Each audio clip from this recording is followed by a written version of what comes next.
ان کو کس نے روکا ہوا ہے؟ ان کے اوپر کون سا پریشر ہے؟ وہ ذرا بتائیں سامنے آ کر. وہ 1300 سی سی کی گاڑی میں خود کیوں نہیں بیٹھ سکتے؟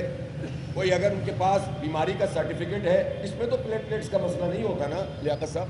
بالکل نہیں. تو وزیر اعظم یا ان کی بھتیجی وزیر اعلیٰ یا دیگر صوبوں کے وزیر اعلیٰ اور گورنر یا آرمی کے اعلیٰ افسران یا ججز یا جو بھی بیوروکریٹس ہیں، یہ ہمیں بتایا جائے کہ وہ چھوٹی گاڑیوں میں کیوں نہیں بیٹھ سکتے. ہمارا یہ دھرنا ایک عوامی قوت بنتا جا رہا ہے، اور آج اگرچہ کراچی میں شدید بارش اور آندھی اور طوفان ہے، لیکن انشاءاللہ تعالیٰ آج کراچی میں اس آندھی طوفان اور بارش کے باوجود دھرنا شروع ہو جائے گا، اور پھر یہ سلسلہ رکے گا نہیں. پورے ملک میں دھرنوں کا سلسلہ پھیلتا چلا جائے گا. اس لیے میں حکومت سے یہ کہنا چاہتا ہوں کہ ہمارے مطالبات بہت سادہ اور واضح ہیں. بجلی کے بلوں میں کمی کی جائے، اور جو لاگت ہے اسی لاگت کے مطابق بل آنے چاہیے. اضافی ٹیکس اور آئی پی پی کے کیپیسٹی پیمنٹ یہ پاکستانی قوم یہ ادا نہیں کرے گی. اور پہلے کی صورتحال بھی بہت خراب تھی، لیکن اب تو پورے ملک سے یہ خبریں آ رہی ہیں کہ لوگ انتہائی پریشان ہیں، چیزیں بیچ رہے ہیں، عورتوں کو زیور بیچنا پڑ رہا ہے، غریب لوگ اپنے گھر کے اثاثے بیچنے پہ مجبور ہیں. میں آپ کو صحیح بات بتاؤں کہ پرسوں رات میں قطر کے لیے اسماعیل ہانیہ کی شہادت کے حوالے سے وہاں ان کے جنازے میں شرکت کے لیے جب روانہ ہوا تو ایئرپورٹ پہ مجھے ایسے لوگ ملے. انہوں نے کہا کہ حافظ صاحب میں نے اپنی موٹر سائیکل بیچی ہے، بائک بیچ کر میں نے بجلی کا بل ادا کیا ہے، لیکن میرے پاس اگلے مہینے بیچنے کے لیے کوئی چیز نہیں. وہاں ملازمت کرنے والا ایک فرد تھا جس نے مجھ سے کہا، اور سچی بات ہے کہ میرے دل پہ ایک جھٹکا سا لگا. لوگ امیدوں کے ساتھ آ کر جگہ جگہ ملتے ہیں. بیرون ملک میں بھی جب ہم پہنچتے ہیں تو اوورسیز آتے ہیں اور کہتے ہیں کہ ایک امید پیدا ہو گئی ہے آپ کے اس دھرنے سے، آپ پاکستان کے لوگوں کو ریلیف دلوائیں، آپ جو ہے وہ پیچھے نہ ہٹیں، ہم آپ کے ساتھ ہیں. اب یہ پورے پاکستان کی جو امید ہے اس کو ہم اس سے پیچھے نہیں ہٹ سکتے.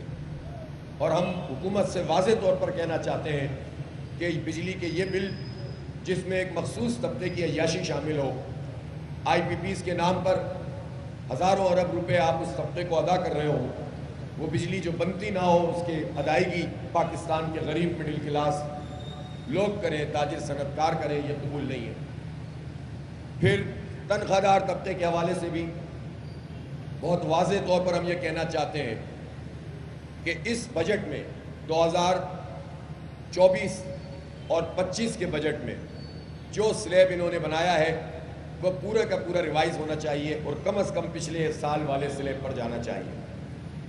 صرف ایک آدھ اعلان کر دینا اور اس کا بھی نوٹیفیکیشن جاری نہ کرنا، یہ طریقہ صحیح نہیں ہے. اگر آپ سمجھتے ہیں کہ یہ دھرنا ایک عوامی قوت بنتا جا رہا ہے تو سامنے آئیے، بات کیجئے، اور وہ سارا ریلیف لوگوں کو فراہم کیجئے کہ جو اس دھرنے کی کیا مطالبہ ہے. اس دھرنے کا مطالبہ محض خواہشات پر مبنی نہیں ہے، حقائق پر مبنی ہے. لیاقت بلوچ صاحب یہاں موجود ہیں، امیر العظیم صاحب ہیں، رسول اللہ رنداوت صاحب، فراست صاحب، یہ ہماری کمیٹی ہے. جو 2 ادوار حکومت کے ساتھ ہوئے ہیں اس پہ ہماری کسی بات کا جواب نہیں ہے ان لوگوں کے پاس. میڈیا پہ جب یہ بات کہتے ہیں کہ یہ قابل عمل نہیں ہے تو مذاکرات میں یہ بات ثابت کیوں نہیں کر پاتے؟ اسی لیے ہم اب کہہ رہے ہیں ان سے کہ چھپنے کی ضرورت نہیں ہے.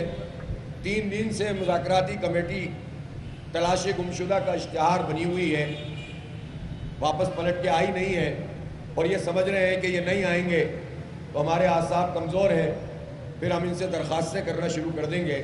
ایسا بالکل بھی نہیں ہوگا. آئیے سامنے اسی اسٹیج پر آ کر مذاکرات کیجئے، پورے میڈیا کے کیمروں کو آن کر دیجئے، پوری دنیا کو پتہ چل جائے گا کہ حکومت کے پاس کوئی جواز نہیں ہے کہ وہ لوگوں کے اوپر یہ ظلم کریں. انہیں ریلیف دینا پڑے گا.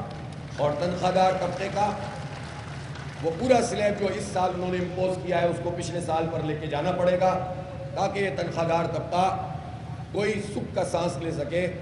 تنخواہیں لوگوں کی بڑھ گئی ہیں نمبرز میں، لیکن جب نیٹ پیسے ملے ہیں ٹیکس کٹ کے تو وہ پچھلی تنخواہ سے بھی کم ملے ہیں. یہ ظالمانہ جو سلیب ہے یہ منظور نہیں ہے. آئی پی پیز کے حوالے سے ہم نے بہت واضح بات کر دی ہے. وہ آئی پی پیز جن کا تعلق حکومت سے ہے اس کی کیپیسٹی پیمنٹ تو ابھی ختم ہو سکتی ہے. پھر وہ آئی پی پیز جن کے معاہدے ختم ہو گئے ان کو ختم کیا جائے. وہ آئی پی پیز جن کے بارے میں یہ بات پتہ ہے کہ ان کے معاہدے ہی جعلی تھے, دھوکے پر مبنی تھے, تو جو دھوکے پر مبنی معاہدہ ہو جس کی بنیاد ہی خراب ہو وہ چیلنج کیسے ہو سکتا ہے؟ تو یہ بات درست نہیں ہے کہ وہ بین الاقوامی عدالت میں چلے جائیں گے. یہ ہم سے ریکارڈنگ کا حوالہ دیتے ہیں.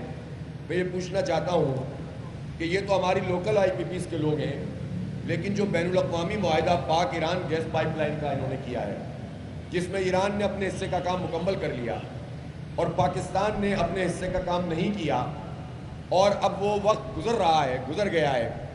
اگر ایران چاہے تو وہ جا سکتا ہے اس وقت بین الاقوامی عدالت میں, اور وہ پینلٹی بھی بہت بھاری بھرکم لے کر جانا چاہتا ہے. وہ تو ظاہر ہے ہماری اس سے بات چیت چل رہی ہے, اور اس کے نتیجے میں اس نے, ہمارا دوست ملک ہے تو ابھی تک لحاظ کیا ہوا ہے. لیکن میں پوچھنا چاہتا ہوں کہ پاک ایران گیس پائپ لائن میں واضح طور پر آپ خلاف ورزی کریں تو آپ کو بین الاقوامی عدالت کا کوئی خوف نہیں ہوتا, آپ کو اربوں روپے کی پینلٹی کا کوئی خوف نہیں ہوتا, اربوں ڈالر کی پینلٹی کا. لیکن مقامی بدماشیاں جو اگر ایک پیدا ہو گئی ہے اور اس کے پیسے کم کرنے پڑ جائیں یا اس کے جو ناجائز پیسے وہ ختم کرنے پڑیں تو آپ قوم سے جھوٹ بولتے ہیں, دھوکہ دیتے ہیں کہ یہ معاہدے ہیں اس کی ہم خلاف ورزی نہیں کر سکتے. جو معاہدے ہی غلط ہوں اس کی خلاف ورزی کا کیا سوال پیدا ہوتا ہے؟ اسی طرح جب آپ لوکل آئی پی پیز اور حکومتی آئی پی پیز کے کیپیسٹی پیمنٹ ختم کریں گے تو پھر بین الاقوامی جو کمپنیاں اس سے بھی بات ہو سکتی ہے. جب آپ ان کے پاس جاتے ہیں تو آپ کا کیا منہ ہوتا ہے کہ آپ بات کریں کہ آپ ہماری کیپیسٹی پیمنٹ کم کر دیں یا ختم کر دیں, جب آپ خود ہی اپنا کام نہیں کر رہے ہوتے. پھر جو ہمارا یہ مطالبہ ہے, میں وزیر اعظم سے پوچھنا چاہتا ہوں ان کو کس نے روکا ہوا ہے, ان کے اوپر کون سا پریشر ہے, وہ ذرا بتائیں سامنے آ کر. وہ 1300 سی سی کی گاڑی میں خود کیوں نہیں بیٹھ سکتے؟ کوئی اگر ان کے پاس بیماری کا سرٹیفکیٹ ہے, اس میں تو پلیٹلیٹس کا مسئلہ نہیں ہوتا نا لیاقت صاحب؟ بالکل نہیں. 1300 سی سی میں تو پلیٹلیٹ کا مسئلہ نہیں ہوتا. اور اسی طرح سے ان کو یہ چاہیے کہ وہ کوئی سرٹیفکیٹ دے دیں تو ان کے لیے کوئی الگ ارینجمنٹ ہو جائے گا. لیکن اگر نارمل حالات ہیں تو وزیر اعظم یا ان کی بھتیجی وزیر اعلیٰ یا دیگر صوبوں کے وزیر اعلیٰ اور گورنر یا آرمی کے اعلیٰ افسران یا ججز یا جو بھی بیوروکریٹس ہیں, یہ ہمیں بتایا جائے کہ وہ چھوٹی گاڑیوں میں کیوں نہیں بیٹھ سکتے. یہ پاکستانی قوم ان کی بڑی گاڑیوں کا پیٹرول, ان کے پیٹرول کا ایوریج اور ان کی یہ مراحت ہم اپنے بلوں میں کیوں ادا کریں؟ اس پہ انہیں کس نے روکا ہے؟ اس پہ وہ کیوں سیاست کر رہے ہیں؟ اس پر وہ کیوں قوم کے سامنے آ کر اپنی مراحت کم کرنے کا اعلان نہیں کرتے؟ سارا بوجھ جو ہے وہ قوم کے اوپر ڈال رہے ہیں. اس لیے اپنی مراحت کم کیجئے. اور جس طرح آپ نے پرسوں دیکھا تھا کہ صنعت کاروں کا ایک وفد یہاں پر آیا تھا اور اس نے پریس کانفرنس بھی کی تھی, جو ہماری ٹیکسٹائل کو, دیگر ایکسپورٹس کو, ہماری صنعتوں کو اس وقت جو اس پورے عمل کے نتیجے میں جو بجٹ میں آیا ہے, غلط بیانیوں سے کام لیا گیا ہے, جو چیلنجز درپیش ہیں ان کو ایڈریس کیا جائے. اسی طرح جو ٹیکس انہوں نے کھانے پینے کی چیزوں پہ لگائے ہیں, انہوں نے بچوں کی اسٹیشنری پہ لگائے ہیں, انہوں نے دودھ پہ لگائے ہیں, چاول, چینی, آٹا, ان سب ٹیکسز کو ختم کیا جائے. یہ فوڈ سیکیورٹی کا معاملہ ہے. اور وزیر اعظم صاحب ذرا سامنے آ کر جواب دیں اور اس پر سیاست نہ کریں, اور یہ بتائیں کہ جس آئی ایم ایف کی تصویر یہ پڑھتے ہیں, اسی آئی ایم ایف کے جو لاسٹ ایگریمنٹ ہے اس ایگریمنٹ پہ یہ لکھا ہوا ہے کہ فوڈ پر, ہیلتھ پر, ایجوکیشن پر اور میڈیسن پر آپ کوئی ٹیکس نہیں لگائیں گے.